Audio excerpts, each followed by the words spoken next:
évidemment, tu as des idées qui viennent, tu te dis, bon ben, ces idées-là, elles vont être sur l'autre album, parce que tu peux pas mettre tout sur le même album. Donc comme ça va être le dernier, les idées qu'on avait notées, ici, qu'on n'a pas mises dans celui-là, ben, on va les intégrer, avec évidemment la suite, quoi. Mais on sait grosso modo comment ça va se terminer. Oui. Il faut que la fin soit en relation avec le début de la quête.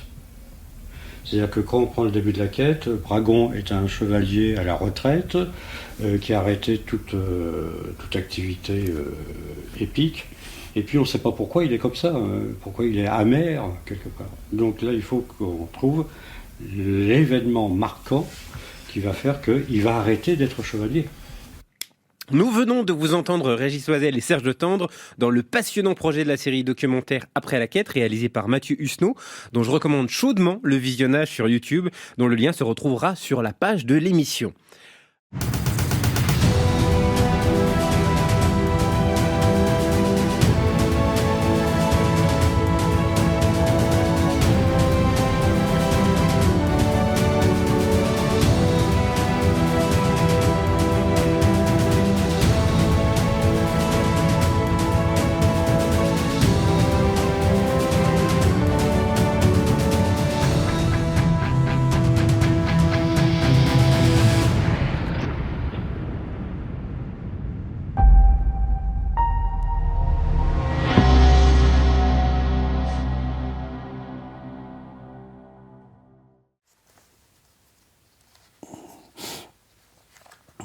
Attends, revenons à l'image 1, les trois ensemble autour du seul lobe-vent. Hein, Je ne sais plus où c'était. C'est la dernière fois qu'on se voit à Bulrog. J'en ai bien peur. donc ils sont à côté du seul lobe-vent, puisqu'ils vont partir très vite. Donc on suppose qu'ils ont... L'aubergiste, c'est... Voilà, l'aubergiste n'est plus là. Et ils sont tous les trois avec le lobe-vent. En dehors de Bragon, évidemment, Bragon va être un petit peu en retrait. Et nous, le lecteur, on va le savoir. On va dire, ah. Et puis, on va laisser un peu Bragon espérer par son truc, quoi. Bon, c'était quoi le truc ? Belop. Là, en fait, ce qu'il peut dire, Burog, dans l'idée, c'est pour Bragon. Je t'avais parlé du pire. Ouais. Quant à toi, Pélis, tu sais me trouver après. Et elle répond, rien ne sera comme avant, après. Mmh. Ouais, oui, il peut pas le dire. Ouais, non. Bon. Si, mais ça va. Ouais. Ça les redéfinit dans leur rôle tel qu'ils sont actuellement. Et là, peut-être qu'ils font la... Tu sais, la collade. La collade à la romaine.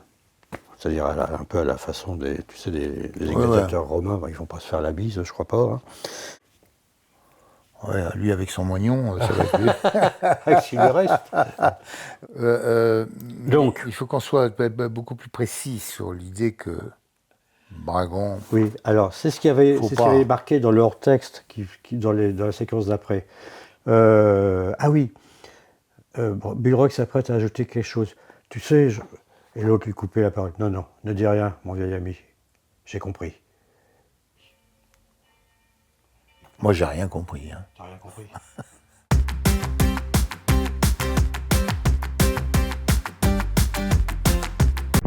Ça veut dire quoi, ça, FAQ ? Quoi ? C'est quoi ?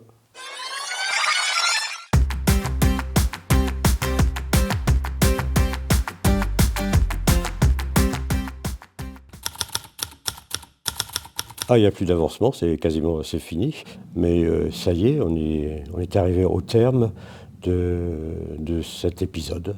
Et là, on a vraiment fini le découpage image par image, quoi. Voilà, donc ça, c'est quand même une belle étape de fête. 86 pages. Non, on ne va pas tous les retrouver. Parce qu'il y a des impossibilités simplement techniques. On en parle. Donc les personnages principaux, évidemment. Bragon, on le laisse dans la série mère, on le laisse perdu dans sa folie avec le fantôme, entre guillemets, de Pélis. Et là, on va le retrouver avec le fantôme de Pélis. Voilà. Un personnage qui est récurrent dans l'histoire et qui est complètement immoral et qui est en fait la clé de l'histoire, c'est Fold Dol, un des personnages auxquels je suis très attaché.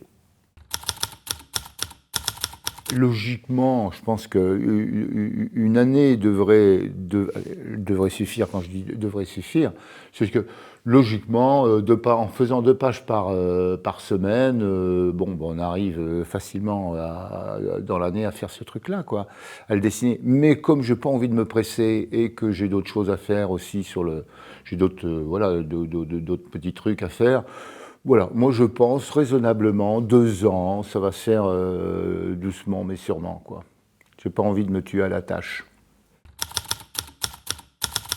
Ah non, non, non, non, non, j'ai l'habitude, avec Régis, ça sera moins évident parce que ça fait longtemps qu'on travaille ensemble, on se connaît suffisamment pour savoir comment on fonctionne, mais j'ai l'habitude quand je fais un scénario et que je le confie à un dessinateur, d'être présent et réactif au storyboard, à l'étape du storyboard, quitte à ce que dans le storyboard avec le dessinateur, en accord avec lui, on se rend compte qu'il y a des ajustements à faire.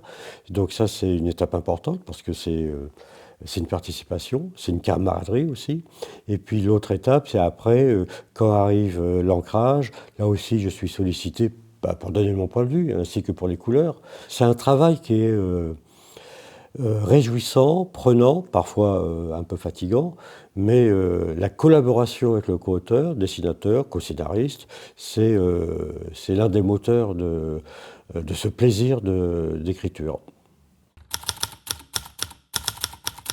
Alors, non, nous, dans notre esprit, non, on ne sait pas ce qui peut se passer par le futur, hein, mais Régis, il a ses propres projets. Moi, c'est même pas après, c'est déjà ce que je fais avec d'autres co-auteurs qui m'importent, puisque j'ai 3 collaborations en ce moment qui sortiront d'ici, je sais pas, 1 an peut-être, et puis j'ai d'autres envies. Donc ma carrière ne s'arrête pas à la quête de l'oiseau du temps. J'ai la chance d'avoir toujours la curiosité d'écrire, d'essayer de comprendre certains mystères, soit de la mythologie grecque, soit des relations entre les personnages, soit des adaptations de faits divers. Donc il y a vraiment de quoi faire. Bon, moi personnellement, j'ai un projet d'un livre pornographique, voilà. Pornographique, évidemment, les gens, à chaque fois que je dis ça, ils me disent « Ah bon, c'est quoi ce truc-là » C'est avant tout, avant d'être pornographique, c'est tout bêtement une belle histoire. Bon, évidemment, il va y avoir des scènes plus qu'érotiques, hein, parce que moi, je suis du genre à montrer les choses, pas à les suggérer. Et puis voilà, puis j'ai tout un discours entre le discours, l'érotique et le pornographique. Il y a peu de choses, hein. Quelle variété? Elle est très bien, elle est pas bien ma tête. Eh ben c'est, comment dire, c'est une coquetterie, voilà. Une fois j'ai eu le crâne chauve, je crois, enfin chauve rasé, une fois avec une grosse barbe peut-être, voilà, c'est ça. Et ben là, ça faisait des dizaines d'années que je portais les moustaches, et je me suis dit, tiens, quelle tête j'ai? Et ben voilà le résultat. Non, ben c'est une fantaisie, on peut se le permettre à tout moment, à tous âges, ça repoussera ou pas, c'est pour le plaisir. Pourquoi cette question? Non, je ne travaille pas toujours en sandales. Là, il se trouve que tu m'interviewes dans la fin de l'été, donc tout cet été, j'étais en sandales, évidemment. Et puis là, c'est plutôt confortable que j'ai pas de pantoufles, donc je mets soit des tongs, soit des sandales. Enfin, des choses où mes pieds respirent.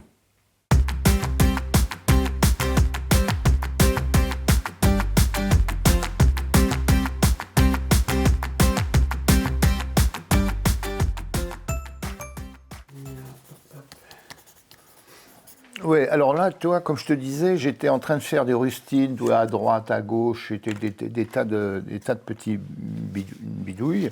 Et là, je me rends compte que, ici, tu vois, ça, par exemple, ce dessin-là, il va pas. Tu vois, elle est trop grande, elle a une petite tête, et puis de toute façon, ça va pas, c'est pas le corps de Pélis, ça fait le corps d'une jeune femme, d'une pitoune, mais donc il faut que je la refasse. Oui, alors donc je vais changer ce morceau-là. Alors je mets une feuille dessous. Alors quand tu fais une rustine, tu t'arranges toujours, enfin moi je m'arrange toujours, des fois tu peux pas parce que j'ai pas de point de repère, mais toi plutôt que de tailler ici, je vais tailler le long de ma bulle ici. J'ai taillé dans le trait, donc on verra pas s'il y a un petit problème, on voit pas on verra pas la retouche. Là, je vais le faire là, ouais. Je vais le faire dans le rocher, toi. J'ai taillé dans le rocher ici, comme ça.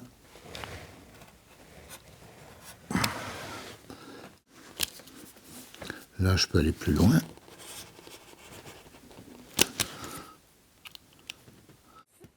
Les gens qui vont regarder ça, qui vont dire « Oh là là, c'est le bordel, ça a l'air d'être vraiment compliqué son histoire. » Non, ça ne l'est pas. Bon, ben là, ça devrait être bon, là. Voyons voir.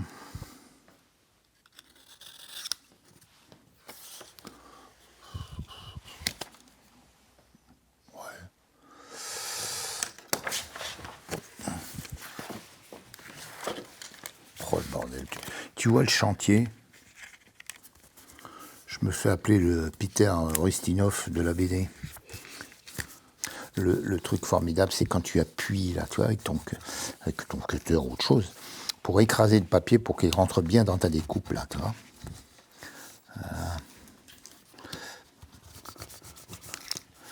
Et des fois, quand c'est vraiment très bien fait, tu vois que dalle, mais vraiment rien. Bon, voilà. Après, je mets mon scotch. Hein. Ah, c'est de l'artisanat. Hein.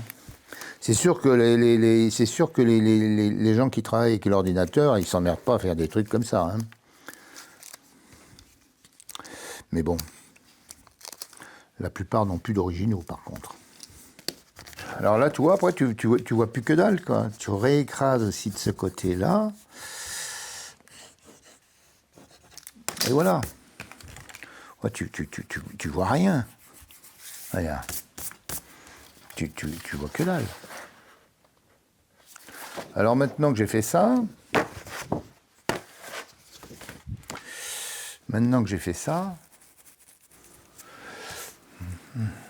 je vais essayer de positionner ma pélisse là. Donc, elle était comme ça. Donc,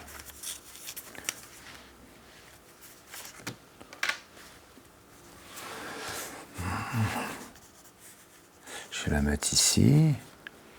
Je vais peut-être couper les pieds ici, là, pour... Là.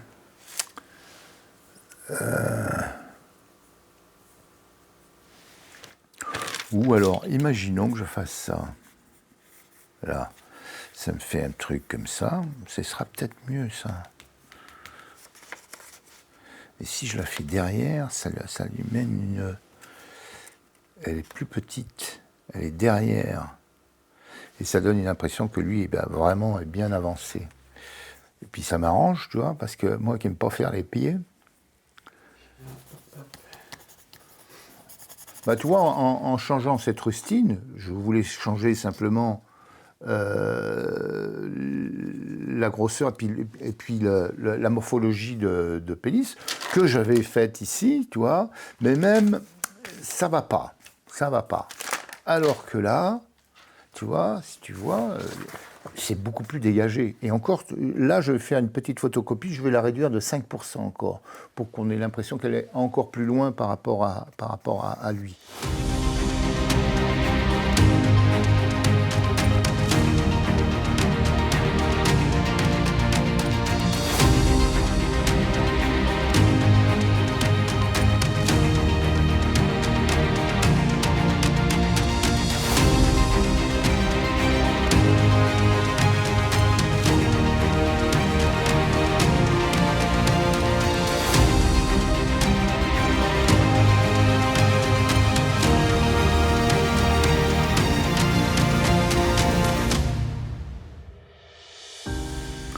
Voilà, c'est à peu près correct ça.